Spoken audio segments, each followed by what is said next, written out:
हो रही। सर सुनिए सुनिए यार, मैंने आपकी पूरी बात सुनी ना, बीच में नहीं टोका ना। सच्चाई की जरा सी बात कान में पड़ी और एकदम ये ऑफेंड हो जाएंगे। सारा का सारा मीडिया चैनल ने क्या फैला दिया, राहुल गांधी जी अपने कार्यकर्ताओं को कुत्ते का बिस्किट खिला रहे हैं। सोनिया गांधी जब तक थी मैं भी कांग्रेसी ही था। सोनिया गांधी के राज में पक्का कांग्रेसी, जैसे ये खड़े हैं ना वैसे प्योर था। लद्दाख में लगातार वहां पे पूर्ण राज्य की बहुमत के सरकार के लिए उन्होंने कितनी लंबी रैली निकाली। किसी मीडिया पे आपने देखा, कहीं किसी चैनल पे डिबेट देखी? ये लोग मीडिया देख के आते हैं। मीडिया इनके मतलब का जो होता है, एक मीडिया का भी सिस्टम है, एल्गोरिथम। अगर ये मोदी मोदी मोदी की खबरें देखेंगे तो इनको वो ही दिखेंगी, ये क्रॉस देखेंगे नहीं कभी भी। इन्हें जो दिख गया वो इन्होंने आके बोल दिया। उसके बाद ये कहते हैं अरे यार हुआ होगा, हमें क्या मतलब, ठीक है। मणिपुर इनको नहीं दिखेगा क्योंकि इनके मतलब का नहीं है। लद्दाख इनको नहीं दिखेगा, इनके मतलब का नहीं है। जम्मू कश्मीर में लगातार हत्याएं हो रही हैं, लगातार लोगों को मारा जा रहा है। ये संसदीय इतिहास के सबसे बड़े आज तक का काला धब्बा है कि 143 सांसद एक साथ। रमेश विधुड़ी जैसे लोगों को कितना जबरदस्त वो मिला। बीजेपी ने क्या एक बार भी उंगली उठाई कि हमारे सांसद ने गलत कहा?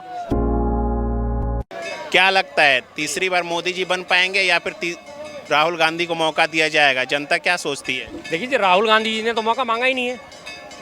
ये सवाल सबसे पहला बेईमानी तो यहाँ पे हो जाता है कि राहुल गांधी जी को मौका दिया गया। राहुल गांधी जी ने कब कहा कि मैं प्रधानमंत्री बनना चाहता हूं? राहुल गांधी, जनता तो यही सोच रही है ना कि तीसरी बार अगर आएंगे तो राहुल गांधी जी आएंगे। राहुल गांधी जी मूड बना रखा है लोगों ने बना रखा है, बिल्कुल लोगों ने। हाँ, तो लोगों ने बना रखा है। लोगों का मैं चाहता हूँ कि उनका मूड सही हो और उनकी बात सही साबित हो। जो हकीकत है, जिस व्यक्ति की, सच्चे व्यक्ति की देश को जरूरत है वो आना चाहिए सीट पर।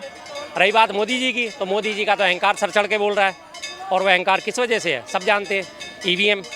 ईवीएम जिंदाबाद। तो मोदी जी तो कह रहे हैं ना भरी सभा में कि इस बार 370 सीट लाएंगे, कांग्रेस तो 40 के पार भी नहीं कर पाएगी इस बार। बिल्कुल, वो उन्होंने सारे इलेक्शन कमीशन वालों को और अपने ईडी को, जो उनका इलेक्ट्रोल दोस्त है, सॉरी मेरे से थोड़ा सा बोलना नहीं जा रहा, दांत में थोड़ी दिक्कत है इस वजह से, जो उनका इलेक्शन दोस्त है, उसको उन्होंने मैसेज दे दिया है आप लगे रहो काम पे, मुझे 370 सीट चाहिए। कैसे आएंगी कैसे नहीं आएंगे ये आप जानो।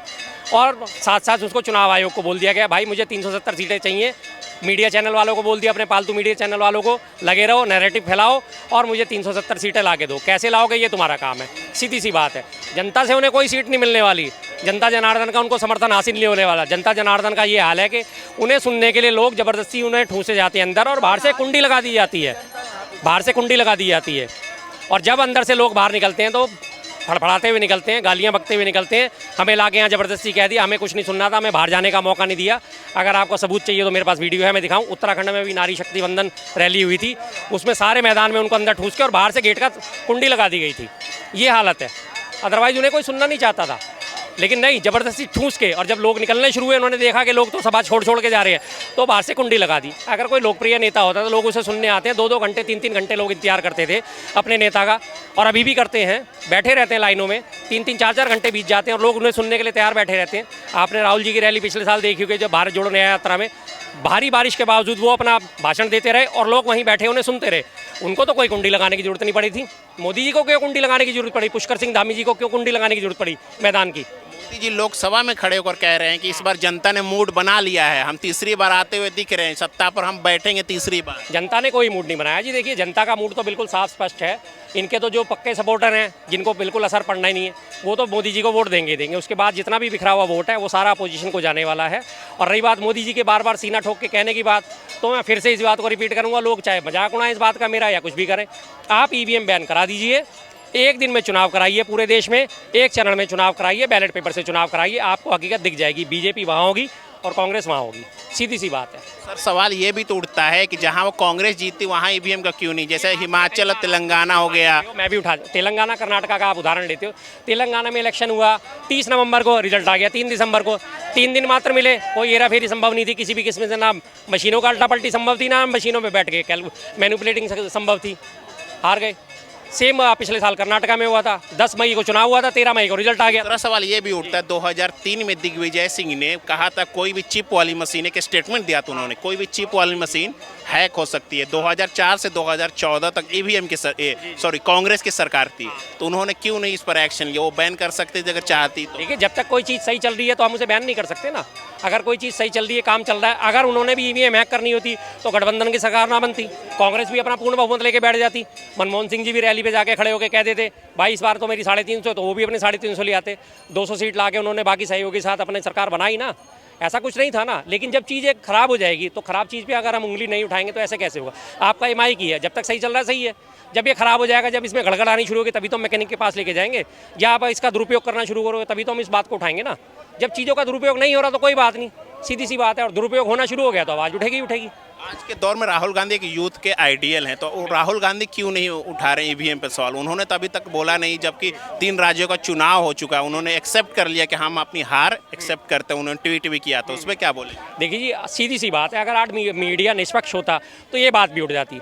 राहुल गांधी जी की इतनी सी चीज़ों को मीडिया इतना बड़ा हाइप देता है, इतना बड़ा हाइप देता है कि उसका कोई संभाले नहीं संभलता। मात्र अभी पीछे एक वीडियो देखा होगा आपने आसाम में, वो कुत्ते वाला वीडियो, कि कुत्ते को बिस्किट खिला रहे थे, कुत्ता घबरा के बैठ गया, उन्होंने मालिक को उसके बिस्कुट पकड़ाए थे, भाई तू खिला दे। सारा का सारा मीडिया चैनल ने क्या फैला दिया, राहुल गांधी जी अपने कार्यकर्ताओं को कुत्ते का बिस्किट खिला रहे हैं। तो अगर वो इस बात को उठाते हैं तो सीधे सारा मीडिया उनके ऊपर हमलावर हो जाएगा कि देखो आ गए, अपनी औकात पे आ गए, इन्होंने ईवीएम का मुद्दा छेड़ दिया। दिग्विजय सिंह जी उठा रहे हैं, उनकी बात को आप तवज्जो क्यों नहीं दे रहे? उदित राज उठा रहे हैं, उनकी बात को आप तवज्जो क्यों नहीं दे रहे? कमलनाथ जी इस बात को उठा रहे हैं, उनकी बात को आप तवज्जो क्यों नहीं दे रहे? क्या वो लोग नेता नहीं हैं? अपने अपने प्रदेश के मुख्यमंत्री रह चुके हैं, बड़े नेताओं में उनकी गिनती में शुमार होते हैं। तो संसद में उन्होंने कल बोला है, दिग्विजय सिंह ने, कि ईवीएम का मसला है, लोगों के मन में शंका है, आप इस मसले बोला है, तो और इससे बड़ी बात क्या होगी बताइए? संसद में उन्होंने इस बात को उठाया है, तो जरूरी थोड़ी कि मुद्दा वही उठाएं, पार्टी से कोई भी उठा सकता है। या लगता है इस बार ईवीएम से चुनाव होगा या बैलेट पेपर? देखिए जी, सरकार तो चाहेगी हर हालत में कि ईवीएम ही रहेगी। बाकी जितनी भी कोशिशें जारी है, हमारी जारी है, और बहुत सारे वकील साहब इन लोगों में इनमें लगे हुए हैं, दुनिया लगी है। वो सुनेंगे सर, आपकी भी एक मिनट ज़रा बोल लूँ मैं। हाँ, सीधी सी बात है, लेकिन सरकार को पता है कि अगर ईवीएम हट गई तो उसका ठीकरा फूट जाएगा, ये बात कन्फर्म है बिल्कुल। क्या लगता मोदी राज के 9 साल 10 साल कैसे रहे? क्या विकास हुआ कि नहीं? देखिए जी, अभी सबसे पहली बात उन्होंने कहा था किसानों की आय दुगनी कर देंगे। किसान अपनी दुगनी आय के लेके आज भी नोएडा में सारे के सारे किसान बैठे हैं। धारा 144 इम्पोज कर दी गई है, उनको दिल्ली आने नहीं दिया गया। इससे पहले 1 साल किसान लगातार बॉर्डर पे धरने पे बैठे थे। किसान थे, कोई और लोग तो नहीं थे। दिल्ली बॉर्डर से शुरू होकर और आपका सोनीपत से क्रॉस होने के बाद आगे पानीपत तक कम से कम 100 किलोमीटर के एरिया में पूरे के पूरे किसान बैठे थे। और ये बात मैं सुनी सुनाई नहीं कह रहा, मैं खुद देख के आया था। मेरा अम्बाला जाना आना होता है, मोटरसाइकिल से मैं गया था। पानीपत सोनीपत मेरा जाना होता है, मोटरसाइकिल ही जा सकती, तो बीच में से निकल के मैं गया। लगातार दोनों सड़क के तीनों तरफ टेंट लगे हुए थे और सारे किसान बैठे हुए थे। क्या वो भाड़े के किसान थे, क्या वो नकली किसान थे? 750 किसानों ने वहीं बॉर्डर पे बैठे बैठे तबीयत खराब होने की वजह से, हार्ट अटैक की वजह से, धूप पानी बरसात की वजह से अपनी जान गंवा दी थी। क्या वो लोग नकली थे? नकली लोग अपनी जान जोखिम में क्यों डालेंगे? नकली लोगों को इस बात से कोई मतलब नहीं होता। बात होती है जब मुद्दा उठता है। फिर उसके बाद लास्ट एंड फाइनल जब उन्होंने देखा कि मेरी हालत पतली होगी, पंजाब चुनाव में मुझे कोई नहीं पूछने वाला, आके उन्होंने हाथ खड़े कर दिए। मैं किसानों को नहीं समझा पाया, इसलिए मैं किसान कानून वापस लेता हूँ। और उनके बाद कैप्टन अमरिंदर सिंह जो है, उनको पार्टी से अलग करके, उनका झुकाव दूसरी तरफ था, उन्होंने अपनी पार्टी बनाई, उनको पार्टी में अपनी शामिल कर लिया। क्या रहा अमरिंदर सिंह की हैसियत? खत्म हो गई बस। क्या लगता है भैया, मोदी राज में विकास हुआ कि नहीं? मैं ये कह रहा हूँ, ये आपसे पूछना ये चाहता हूँ, देखो 2 धड़े में बट गई है कांग्रेस। सोनिया गांधी जब तक थी मैं भी कांग्रेसी ही था। सोनिया गांधी के राज में पक्का कांग्रेसी, जैसे ये खड़े हैं ना वैसे प्योर था। बट अब उसको इस समय इतनी बुरी स्थिति हो गई है पार्टी की कि आप लोगों को आवाज़ नहीं उठानी चाहिए कि भैया ऐसा है, राहुल गांधी अगर नहीं चल रहे हैं, उनकी जगह प्रियंका गांधी को लाना चाहिए, मजबूत करना चाहिए पार्टी को मजबूत। 1 मिनट मेरी बात सुनो, पार्टी को मजबूत करना चाहिए। 1 सेकंड, जब पता है कि यह नाव डूब रही है, आप लोग उसके भागीदार बन रहे हो। आप लोगों को जब इस समय इतनी बुरी कंडीशन में आ गई है, कल की वीडियो देखी जाए, जब कांग्रेस का जनाधार खत्म हो रहा है, तो आप लोगों को सहयोग ये करना, आवाज उठानी चाहिए। खड़गे साहब कहते हैं, यहीं से अभी कल परसों की बात है, उन्होंने कहा है ना कि कुत्ते की तरह बूथ पे भोंको, ये संज्ञा दे रहे हैं। बताओ, उनके अध्यक्ष हैं।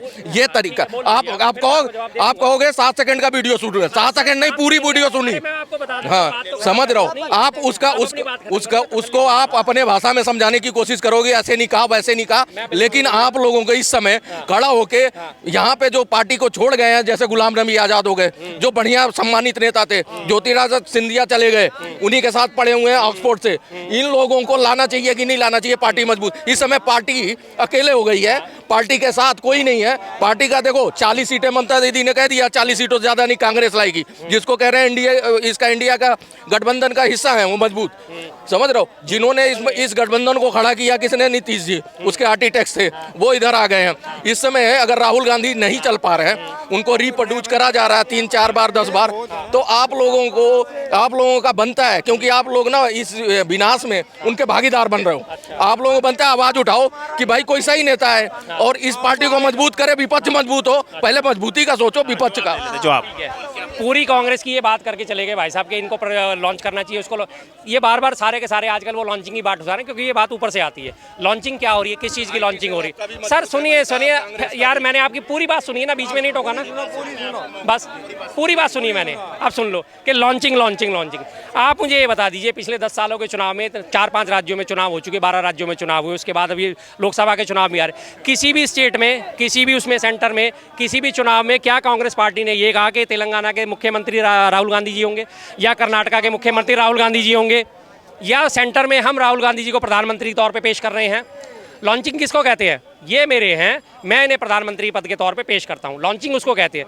लगातार वो जनता के साथ जुड़ रहे हैं, जनता का समर्थन हासिल कर रहे हैं। और ये भाई साहब जो कह रहे हैं कि उनके जन समर्थन हासिल नहीं, आज की डेट में पूरी कांग्रेस पार्टी को एक तरफ कर दिया जाए और एक अकेले राहुल गांधी को एक तरफ कर दिया जाए तो भी आज भीड़ राहुल गांधी के पीछे ज़्यादा खड़ी होगी, ना कि बाकी पार्टी के पीछे। एक भी व्यक्ति ऐसा नहीं है कि जिसकी झलक देखने के लिए लोग रात रात बैठते हो।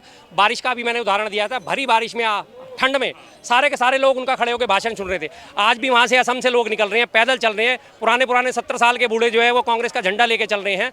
किस वजह से? क्योंकि वो जानते हैं न्याय यात्री है, न्याय का योद्धा है, ये बात कर रहा है तो सही कर रहा है। इसने एक बार भी नहीं कहा कि मैं प्रधानमंत्री बनूंगा, मुझे प्रधानमंत्री बनाओ, इसलिए मैं ये न्याय यात्रा निकाल रहा हूँ, या भारत जोड़ो न्याय यात्रा मैं इसलिए निकाल रहा हूँ कि मुझे प्रधानमंत्री बनना है। उसने कहा अन्याय के खिलाफ मैं यात्रा निकाल रहा हूँ। जो अन्याय हो रहा है देश में, लगातार अन्याय बढ़ता जा रहा है, महिलाओं के खिलाफ अन्याय बढ़ता जा रहा है, किसानों के खिलाफ अन्याय बढ़ता जा रहा है, बाकी सारी कास्ट के खिलाफ अन्याय बढ़ता जा रहा है, उसके लिए मैं ये यात्रा निकाल रहा हूँ।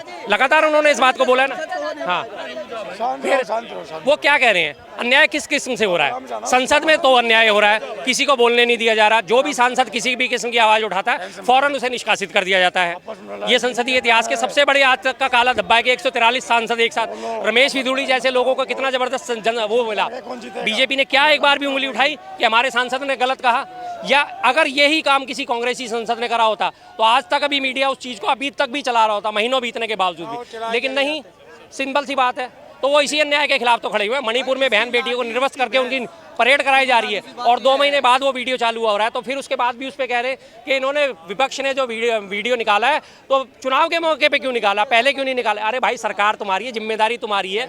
विपक्ष के पास आज वो इन्फॉर्मेशन पहुंची है, इंटरनेट तुमने बैन कर रखा है, सब जगह हालत आपने खराब कर रखी है, तो आपके पास इन्फॉर्मेशन कैसे पहुंचेगी? अभी कल ही जम्मू कश्मीर में 2 सिखों की हत्या कर दी गई, मालूम है आपको लोगों को? इन लोगों ने तो खैर नहीं पढ़ा होगा। हाँ, फिर सबकी हत्या हो रही है। एक तरफ तो जम्मू कश्मीर सुरक्षित हो गया 370 हटने के बाद, दूसरी तरफ उसमें लोग लगातार हत्याएं हो रही है वहाँ पे। उस लद्दाख में लगातार वहाँ पे पूर्ण राज्य की बहुमत के सरकार के लिए उन्होंने कितनी लंबी रैली निकाली। किसी मीडिया पे आपने देखा? कहीं किसी चैनल पे डिबेट देखी? किसी ने नहीं देखी। खाली अखबार में आया, वो भी 11वें पेज पे इतना सा खबर कि हाँ लद्दाख के लोगों ने रैली निकाली है। क्यों नहीं दिखाता मीडिया इस चीज़ को? जिम्मेदारी मीडिया की होती है। ये लोग मीडिया देख के आते हैं, मीडिया इनके मतलब का जो होता है, एक मीडिया का भी सिस्टम है, एल्गोरिदम। अगर ये मोदी मोदी मोदी की खबरें देखेंगे तो इनको वो ही दिखेंगी, ये क्रॉस देखेंगे नहीं कभी भी। इन्हें जो दिख गया वो इन्होंने आके बोल दिया, उसके बाद ये कहते हैं अरे यार हुआ होगा, हमें क्या मतलब, ठीक है। मणिपुर इनको नहीं दिखेगा क्योंकि इनके मतलब का नहीं है, लद्दाख इनको नहीं दिखेगा, इनके मतलब का नहीं है। जम्मू कश्मीर में लगातार हत्याएं हो रही हैं, लगातार लोगों को मारा जा रहा है, आतंकवाद अभी भी वहीं का वहीं है जहाँ था, वो इनको नहीं दिखेगा। जनरल मनोज पांडे का बयान था पिछले महीने, आपको दिखाया था मैंने, वो इनको नहीं दिखेगा जब उन्होंने क्लियर बोला कि सीमा पार से लगातार आतंकवाद बढ़ रहा है। पुंछ अब वो बराबर बना रहता है। तो भाई खतरा रहता है। सुनो मेरी बात, आप एक एक जवाब ले लो। न्याय यात्रा, पहली बात न्याय यात्रा से शुरू हो जाओ। आप आखिरी बात, जब जनरल मनोज पांडे जो हमारे सेना अध्यक्ष हैं वो इस बात को कह रहे हैं कि सीमा पार से अभी भी लगातार आतंकवाद बढ़ रहा है, यार भाई साहब सुन लो यार, मैं आपके टोक नहीं रहा ना, आप उसमें क्यों आ जाते हो? एकदम ऑफेंड हो जाते हैं। सच्चाई की जरा सी बात कान में पड़ी और एकदम ये ऑफेंड हो जाएंगे। क्यों मनोज पांडे, हाँ क्यों मनोज पांडे का ये बयान, उसको क्यों नहीं काटती सरकार?